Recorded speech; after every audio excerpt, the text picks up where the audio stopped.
بسم اللہ الرحمن الرحیم الصلاۃ والسلام علیکہ یا رسول اللہ صلی اللہ علیہ وآلہ وسلم۔ آج کی ویڈیو حضرت بابا بلے شاہ کی زندگی کے بارے میں۔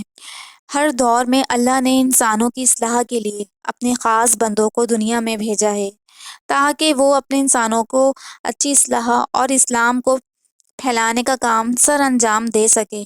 تو ایسے ہی اللہ نے اپنے خاص بندے سید گھرانے میں سے 6 دسمبر 1880 اچ شریف میں ایک نور جس کو زمانے میں بابا بلے شاہ رحمۃ اللہ علیہ کے نام سے پہچانا جاتا ہے، اور ان کا اصل نام حضرت عبداللہ تھا اور والد گرامی کا نام حضرت شاہ محمد درویش اور آپ کی والدہ کا نام بی بی فاطمہ تھا۔ آپ کی ولادت سے تقریباً 6 ماہ پہلے آپ کے والد حضرت درویش بخارا سے ہجرت کر کے اچ شریف میں رہائش اختیار فرمائی، اسی لیے آپ کو بخاری سید بھی کہا جاتا ہے۔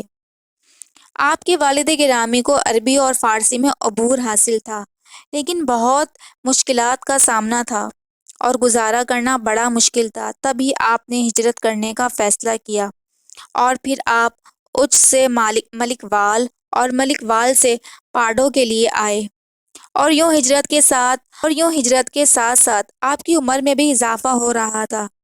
آپ اس دور میں داخل ہو رہے تھے کہ بچپن سے چھوٹ کر جوانی میں، اور آپ کے والد گرامی کو عربی اور فارسی پر عبور حاصل۔ وہاں کے مقامی لوگ جو کہ زیادہ تر سادہ اور ان پڑھ تھے، وہ آپ کو عالم دین سمجھنے لگے اور آپ سے گزارش کی کہ آپ سید ہیں اور عالم دین ہیں، ہمیں اپنے علم سے فیضیاب کریں، اور اس طرح بابا بلے شاہ کے والد وہاں کے مسجد کے پیش امام بن گئے اور لوگوں کی اصلاح کرنے لگے، دین اسلام پھیلانے لگے۔ بابا بلے شاہ کی حالات زندگی کے بارے میں مزید معلومات سے روشناس ہوتے ہیں۔ بابا بلے شاہ ایک مشہور صوفی بزرگ گزرے ہیں۔ انہوں نے کشف و کرامات، صوفیانہ شاعری کی وجہ سے کافی شہرت پائی۔ ان کا سلسلہ نسب چودھری پشت میں شیخ عبد القادر جیلانی سے جا ملتا ہے۔ حضرت بابا بلے شاہ کی حیات زندگی کے بارے میں بہت کم معلومات حاصل ہے۔ مفسرین کے مطابق جو بھی معلومات ہے، ان میں سے بیشتر کا تعلق زبانی روایات سے، ان زبانی معلومات کا تعلق بھی بابا بلے شاہ کی صوفیانہ زندگی اور کرامات سے ہی ہے، شاعری سے بہت کم ہے۔ ان کی زندگی کے بارے میں بہت سے واقعات ہیں جن کو مختلف طریقوں سے بیان کیا گیا ہے۔ اس معلومات سے ہم بابا بلے شاہ کی شخصیت کا ایک نقش حاصل کر سکتے ہیں۔ حضرت بابا بلے شاہ کی زندگی میں تسلسل نہیں ہے۔ آپ کے والد درویش صرف انسان تھے، ہر وقت عبادت میں مشغول رہتے تھے۔ آپ کے والد نے اسلام کی سربلندی کے لیے خاندانی روایت کو قائم رکھا۔ بابا بلے شاہ کے مرشد شاہ عنایت ایک کتاب نافل سالکین لکھی تھی، جس میں بابا بلے شاہ کے بارے میں قدر تفصیل سے ذکر کیا گیا ہے۔ حضرت عنایت شاہ سے بابا بلے شاہ کا تعلق بہت قریبی تھا۔ بابا بلے شاہ کا حقیقی نام سید عبداللہ شاہ تھا، لیکن حرف عام میں بابا بلے شاہ سے جانے اور پہچانے جاتے تھے۔ پنجابی کلچر میں اصل ناموں سے حرف بنانا ایک عام سی بات ہے۔ بابا بلے شاہ نے یہ نام اپنے لیے خود تجویز کیا تھا اور ان کے جاننے والوں نے یہ نام رکھا تھا۔ اس بات کے بارے میں کچھ کہا نہیں جا سکتا کہ بابا بلے شاہ نے اپنی شاعری میں تخلص کے طور پر استعمال کیا۔ اس کی ایک اور صوفیانہ تکمیل کی جا سکتی ہے کہ بلے سے مراد بھولا ہوا، یعنی اپنی ذات کو بھول چکا ہے۔ بلے شاہ کا نام اتنا مشہور ہوا کہ لوگ آپ کا اصل نام سید عبداللہ شاہ کو بھول گئے۔ بابا بلے شاہ کتنے عرصے قصور میں زیر تعلیم رہے، یہ بات معلوم نہیں کہ وہ کب واپس اپنے گاؤں گئے اور وہاں ان کی مصروفیات کیا تھیں۔ حضرت بابا بلے شاہ مسجد کے امام کے بیٹے تھے، تو اس دوران دن بھر وہ مویشی چراتے تھے۔ بابا بلے شاہ کا کس طرح روحانی سفر شروع ہوا اور کس عمر میں شاعری کا آغاز کیا، یہ حقائق تو پوشیدہ ہیں۔ حضرت بابا بلے شاہ کی شاعری میں بھی ان کی شخصی زندگی کے بارے میں کوئی اشارہ نہیں ملتا۔ اس صورتحال میں بابا بلے شاہ کی زندگی کے چند ایک حقائق کے ذریعے ہی مکمل کیا جا سکتا ہے۔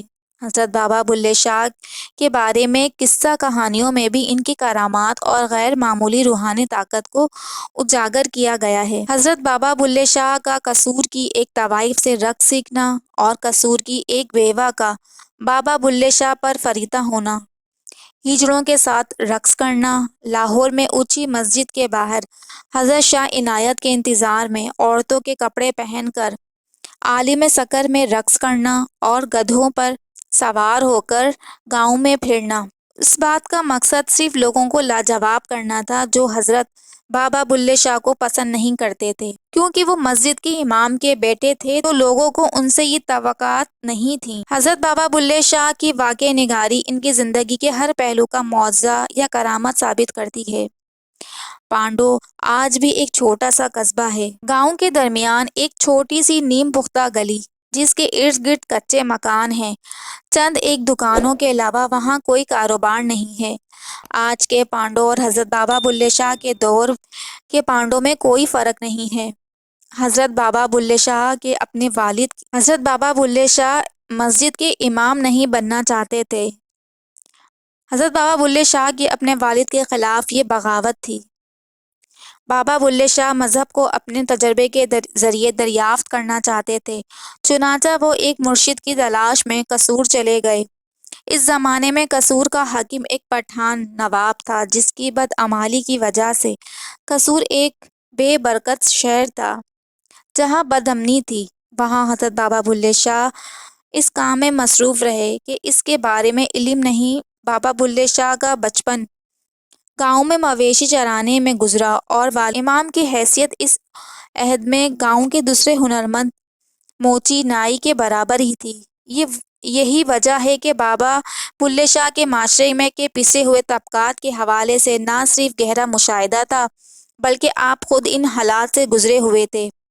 انہی مشاہدوں اور تجربات سے بے باک شاعری کی بنیاد رکھی۔ اگر اس عہد کا جائزہ لیا جائے تو 17ویں اور 18ویں صدی پرآشوب عہد تھا۔ اس عہد نے نادر شاہ اور احمد شاہ ابدالی کی تباہ کاریاں دیکھی ہیں، دہلی کو اجڑتے دیکھا ہے اور لاکھوں انسان اس قتل و غارت کے نذر ہو گئے۔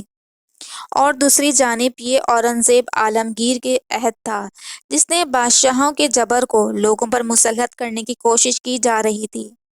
عالمگیر کے بارے میں ابن انشا کا مشہور جملہ ہے کہ دین پر نظر رکھتا تھا، نہ اس نے نماز چھوڑی نہ کسی بائی کو چھوڑا۔ عوام کے ساتھ سلوک میں مذہبی کو حمایت زیادہ دی اور مذہبی تعصبات کو ابھارنے کی کوشش کی گئی جس پر اسے اورنگزیب رحمۃ اللہ کہا جانے لگا۔ اس عہد میں پنجاب میں بابا بلے شاہ اور واجد شاہ کو جنم دیا۔ سندھ کی دھرتی پر شاہ عبداللطیف بھٹائی اور سچل سرمست نے اپنے نقش چھوڑے۔ پشتو زبان میں رحمان بابا عوام کی آواز بنے۔ اردو میں خواجہ میر درد اور میر تقی میر نے عظیم شاعری کی روایت کو مضبوط بنیاد فراہم کی، لیکن اس عہد کے بے مثال شاعروں میں بابا بلے شاہ کو ہی اعزاز حاصل ہوا کہ ان کے اشعار، قافیہ اور درے صرف پنجاب میں ہی نہیں بلکہ سندھ، راجستھان اور ہندوستان کے دوسرے علاقوں کے دل کی آواز بنے اور اس عظیم شاعر کی آواز ہندوستان کے ہر کونے اور ہر لہجے میں گونجی۔ بابا بلے شاہ کی شاعری مذہبی زندگی، ملاؤں اور پنڈتوں سے دور رہی۔ فرسودہ ذات پات کا نظام اور طبقاتی تفریق کو آپ نے خاص طور پر حرف تنقید بنایا۔ گھسے پیٹے کتابی علم سے سماج کی حقیقی زندگی کو موضوع بحث بنایا۔ نفرت اور جھگڑے پیدا کرنے والے جنونی مذہب کے خلاف آواز بلند کی اور تمام انسانوں کی ایک انسانی برادری قرار دیا۔ آپ جب شاہ عنایت کے مرید ہوئے تو اس پر بھی ان کی برادری اور ملاؤں نے ہنگامہ کھڑا کر دیا، کیونکہ آپ سید تھے، آپ اولاد علی سے تعلق رکھتے تھے، لیکن شاہ عنایت کی ذات ارائیں تھی جو کمتر اور گھٹیا قوم سمجھی جاتی تھی۔ یہ بات ان کی برادری اور مذہبی ٹھیکیداروں کو قبول نہیں تھی کہ ایک اعلیٰ خاندان اور قابل فخر نسبت کا آدمی کسی نچلی ذات کی شاگردی کرے، لیکن آپ نے اپنے سید ہونے کو ٹھکرا دیا اور سب کی مخالفت مول لے کر شاہ عنایت کو مرشد مان لیا۔ بابا بلے شاہ اپنے عہد کے مذہبی اور سماجی جبر کے خلاف ایک انتہائی توانا آواز تھے اور اپنے عہد کے تقاضوں سے ہم آہنگ ہو کر جدوجہد کرتے رہے۔ آپ کی اعلیٰ انسانی اقتدار اور فکر و عمل کے باعث ہندو، مسلمان، سکھ اور مختلف عقیدوں سے تعلق رکھنے والے لوگوں سے یکساں محبت کرتے تھے۔ بابا بلے شاہ کی موت کے وقت ان کے انقلابی فکر و عمل کے باعث ملاؤں نے اپنی برادری کے قبرستان میں دفن کرنے کی اجازت نہیں دی تھی۔ ان پر کفر کا فتویٰ لگا کر ان کا جنازہ پڑھنے سے بھی انکار کر دیا تھا، مگر آج بھی وہ لوگوں کے دلوں میں زندہ ہیں۔ یہ تھی آج کی ویڈیو۔ اس ویڈیو کو لائک، سبسکرائب اور شیئر ضرور کیجیے گا۔